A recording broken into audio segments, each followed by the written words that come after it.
Welcome back, beautiful Skywalkers. This is Witchy Ways for Modern Days.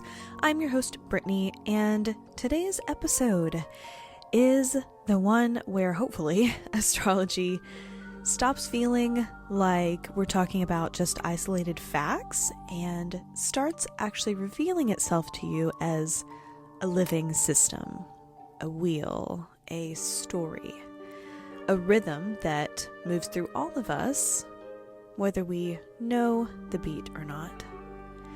If episode 1 of the astrology series here was about finding your map, so your birth chart, and episode 2 was about understanding the 3 main characters living within you, then this is meant to be the episode where we talk about the world that shaped those characters, the landscape of you, the seasons, the mythic cycle your soul keeps walking through again and again, sometimes just in different clothing.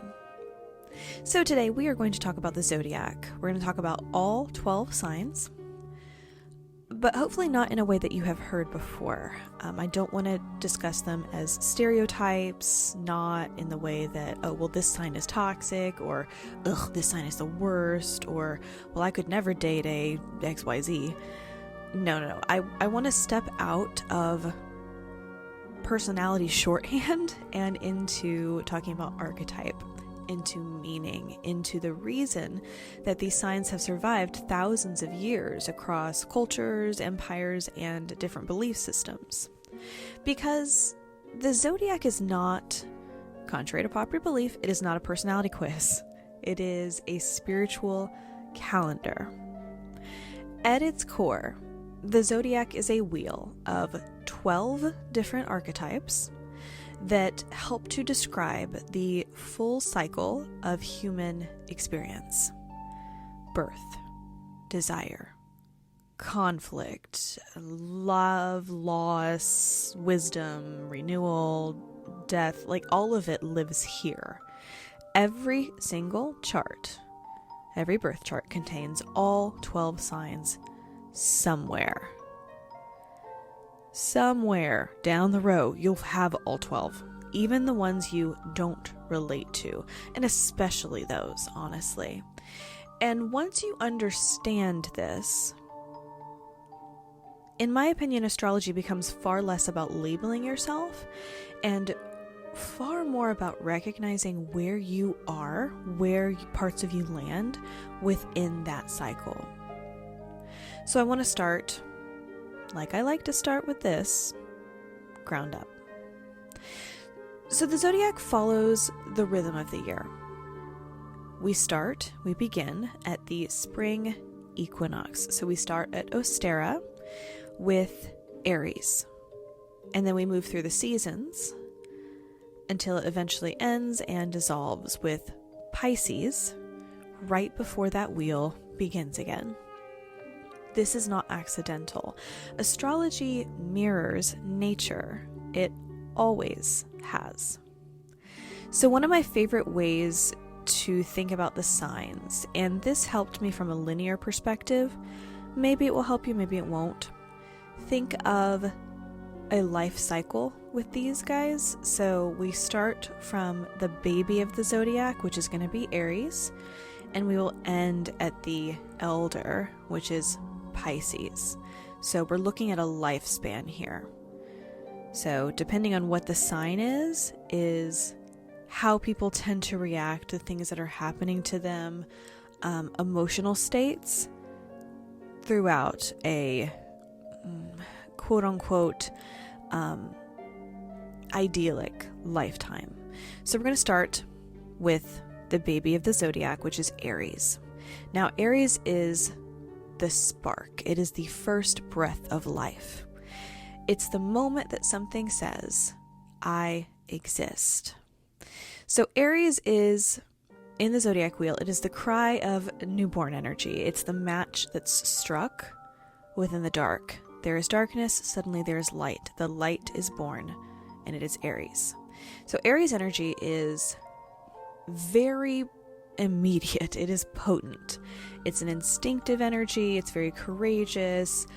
Does not really ask for permission ever. It doesn't overthink either. It acts. Aries is acting, sometimes impulsively, but it is acting on instinct. So within magic, Aries means ignition.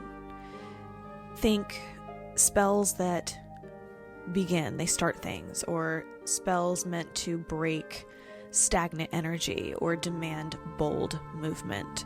So it is a very, very sharp energy. Then we switch on over, and before I continue on with this, we are going to do episodes diving deep into each of the zodiac signs and how they relate to each placement in your chart. This overview does not negate the fact that I'm going to do those episodes, but this will help you with seeing them, hopefully seeing them in your mind as a linear perspective, but we will do the deep dive. So don't think that this is a deep dive. It is certainly not. So we start with the baby Aries. Next up, we're going to move to sort of a toddler stage. So we're going to go with Taurus. So Taurus is where the spark of Aries settles into a form. Taurus tends to teach us how to root ourselves. This is trying to get grounding energy, how to stay, how to enjoy having a body, connecting to senses, pleasure, stability. This is the zodiac embodiment of value, of building something that is lasting and stable. So Taurus magic is slow. It's rich. It can be sensual. It is a deeply powerful, tends to be rooted magic. So this is where abundance spells, grounding rituals, and self-worth work tend to thrive.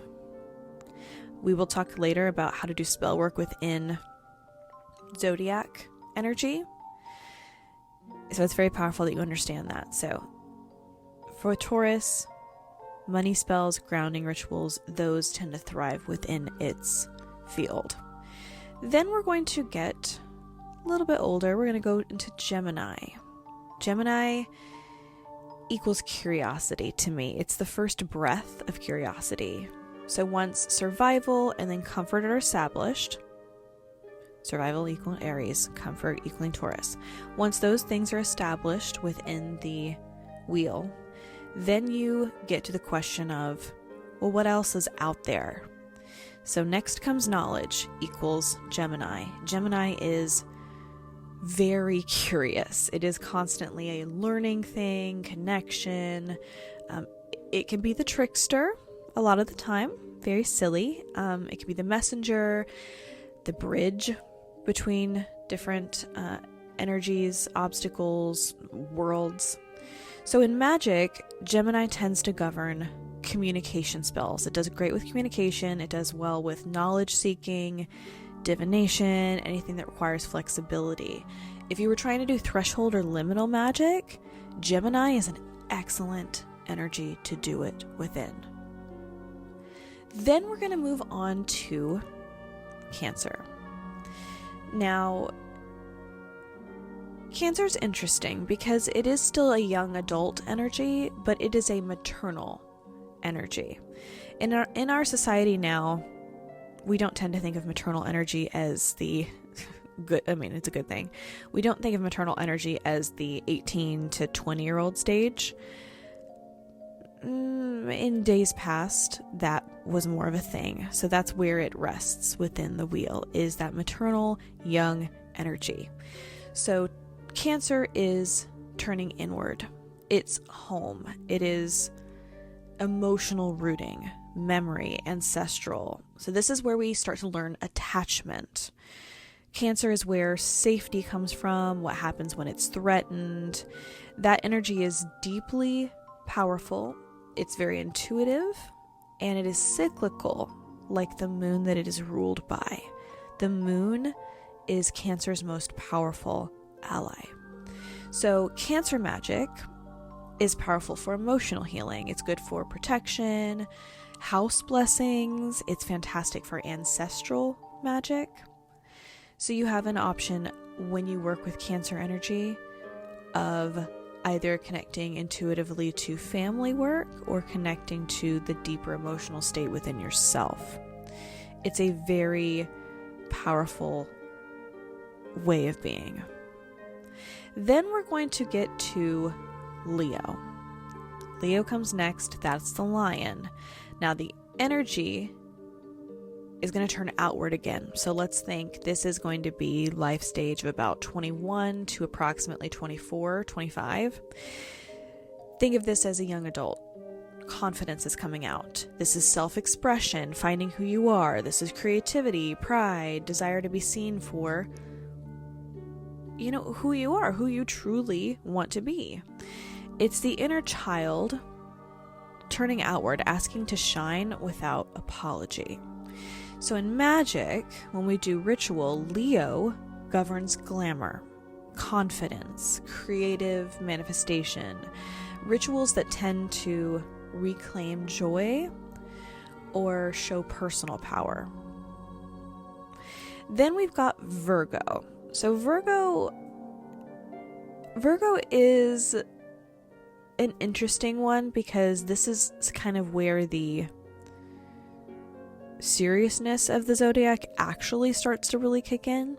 So Virgo is where the refinement of the self begins. It's discernment, it's care, sacred magic, sacred service. Virgo is the archetype that tends to say things like, well, how can I be better? How can I be useful? Virgo energy sees details other people miss. It's a deeply healing energy when it is honored. When it's overburdened, it tends to feel incredibly anxious. So Virgo magic is very good with cleansing and healing, protection through order, containment, any sort of clarity rituals. So Virgo is very good for mind work. Then we reach Libra. So Libra is the midpoint of the wheel. This is our middle ground. And that's really obvious when you realize that the sign for Libra is scales. So you are directly leaning between that younger stage of life and the older stage of life. So Libra, think scales, think in between. It is balance. It's the sign of relationships, of reflection.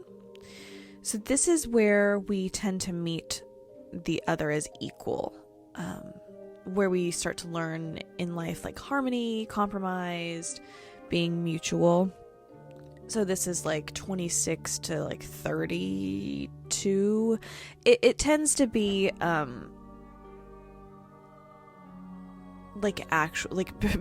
in today's world, like actually becoming a proper adult. You're actually like, okay, I am able to connect to another person. This is a relationship. Libra is the energy that teaches us that connection is a skill. It is a learned skill, and it's very useful for us. So in magical work, Libra tends to rule love spells. It's good for harmony. It can be good for justice magic. Anything that involves a partner or repairing something, Libra's on it. After Libra is when things in the wheel tend to really, really deepen. So the earlier energies are a bit lighter. The energies that come after Libra can get very serious very quickly. And signs that come after Libra tend to be just darker energies in general. That is not a bad thing. Please don't take it as dark. Think of it as just more of a serious turn. So after Libra is Scorpio. And by saying the word Scorpio, I know some of you are like, ugh, Scorpio. Let's not think that right now. Scorpio is where your sense of your sense of illusion dies. So Scorpio is meant to be for transformation. It's power, intimacy. It shows truth beneath the surface. So this is the archetype that governs death, rebirth, emotional change, emotional alchemy. Scorpio doesn't skim energy, it tends to penetrate. So within magic, Scorpio is shadow work. It's good for binding, unbinding work, protection, cord cutting, any ritual that requires you to be courageous to face what has been hidden. It's very much an uncovering state. Sagittarius is the one that follows. So Sagittarius brings a bit more breath into the previous Scorpio sign. So think of Scorpio, then we're adding breath back into it. We're adding meaning, exploration, faith, truth seeking. So after transformation, the soul tends to ask, well, what now? What do I believe now? Like, I've gone through stuff. What now? Sagittarius is the archetype of the seeker, the philosopher, the thinker. Sagittarius is very, very expansive magic. So when you're doing ritual with Sag energy, think luck, vision work, spiritual growth, manifestation, big picture manifestation. Then comes our rule follower of the zodiac, Capricorn.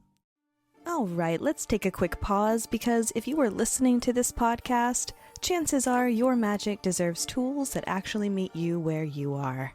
If you aren't already aware, I am part owner of Winslow Naturals, a small family-owned metaphysical shop creating handcrafted ritual oils, candles, sprays, soaks, and spiritual tools, each one made with intention, experience, and deep respect for the craft.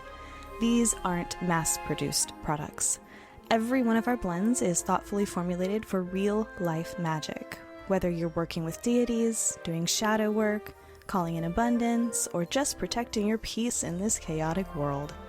I also offer personal tarot readings, aura readings, spirit guide confirmations, distance Reiki, and chakra healing sessions for those of you looking for deeper insight, energetic support, and one-on-one spiritual care.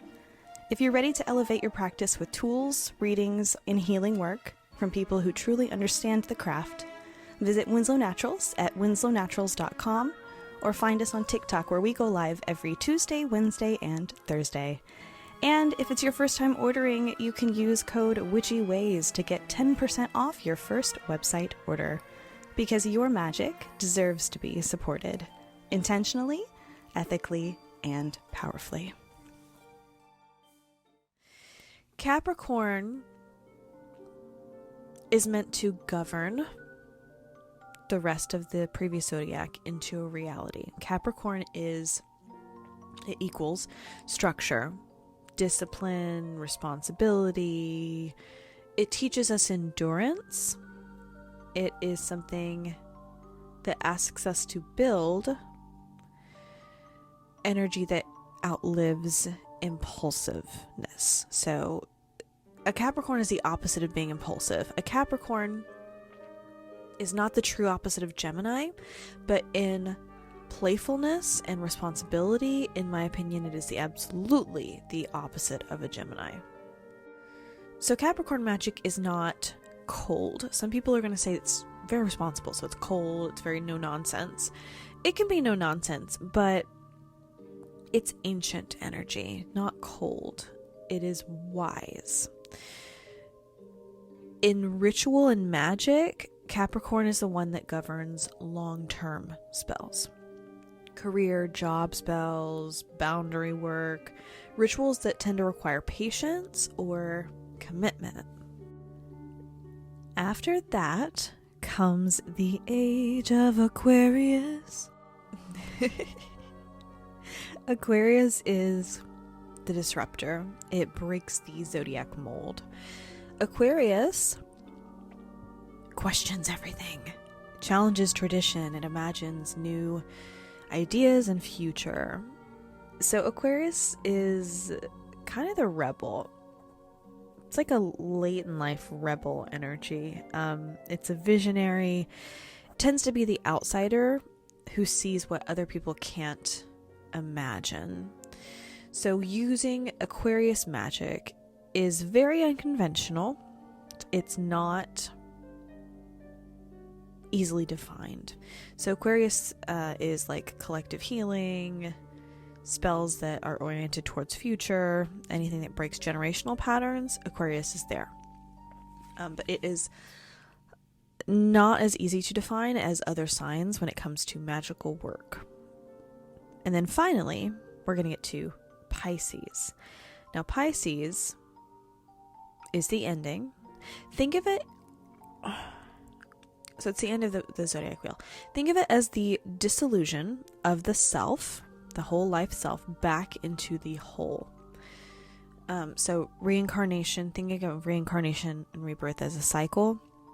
Pisces is transitioning from the end of one whole state back to start again into Aries energy. So it is the ending of a state. It is empathy, it's surrender. It can be very mystic, like union, spiritual union type. So this is where the ego softens and then boundaries blur. Pisces energy is incredibly psychic. It is artistic. It can be passionate, but it can also struggle with escapism, like being a bit disconnected. So in magic, Pisces rules dream work, intuition. This one's another good one for threshold magic, spirit communication, rituals that connect to unseen energy. And then after that, the wheel begins again. And here's what I really want you to hear. I want you to hear it, and I want you to actually listen. You are not just one of these signs. You are not just 3 of these signs as well with your big 3. You are a mix and match of all of them. Your chart shows where each of these archetypes lives in your life and how loudly it speaks depending on the placement. But even the signs without planets in your chart still exist within you as lessons, potential, as seasons that you will move through repeatedly throughout your life. And this is why judging certain signs really misses the point. We can't. We do. I know we do, but I genuinely wish we didn't. We can't and don't hate parts of the human journey. We have to learn from them. Scorpio isn't too much. Capricorn isn't cold. Pisces isn't weak. Aries isn't reckless. Cancer isn't too emotional. They are roles. They are sacred, necessary roles in turns of the wheel in each of our lives. And understanding that matters deeply if we're going to use astrology for magic. Because when you cast a spell, you are invoking an archetype, whether you mean to or not. A love spell, regardless of how you're pulling for it, a love spell will call on Libra or Venus energy. A protection spell might be calling on Scorpio, Saturn, Mars. Manifestation spells might need Taurus or Capricorn to actually land. When people say, I did this spell and it didn't work, often, not always, but often, it is because you're calling on the wrong energy, the wrong archetype for that job. Or you're calling on one that you really don't have a strong relationship with yet. And understanding astrology will help you to build those relationships consciously so that your spell work lands better. As we move forward with the series, this is part 3. As we move forward, we are going to spend time with each of the signs individually. Like I said, we are going to do individual episodes that dive very deep into each of these placements in our lives. We're going to talk about mythology behind each of them, their shadows, their magic, how they can show up when we are empowered, when we're wounded. And slowly as you work through the series with me, I want you to notice where each of them lives in your chart, but we are not going to judge where they live in our charts. We are going to look at them with curiosity and take them in. Because witchcraft is not about forcing energy ever. It's about collaborating with it. Collaborating with your natural energy is going to be the best way for you to do your magic. And the zodiac is the oldest collaboration between humanity and the sky, universal magic that we have. So for now, I just want you to let the wheel turn in your mind. I want you to let yourself feel into it rather than memorize it. We're still not memorizing stuff. Take what you will. Take in what you can. Don't feel harsh on yourself if you're like, well, I don't remember what she said about Pisces. That's fine. You don't need to right now. That's okay. Just feel it. Notice which signs feel familiar, which feel distant. You're having a hard time thinking about which signs might intimidate you a little bit. Those reactions are information that we can use later as you work on your practice.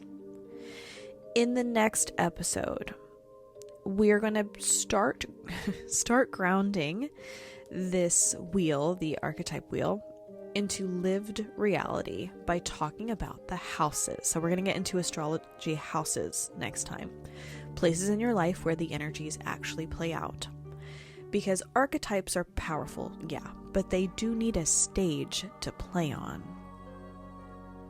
Until next time, I want you to remember that you are not meant to embody the whole wheel all at one time. You're meant to move through it again and again as you learn something new each time. And it's not meant to be confusion. It is meant to be initiation into your magical gifts. I will see you next time, friends. Have a wonderful, wonderful, safe week. Blessed be.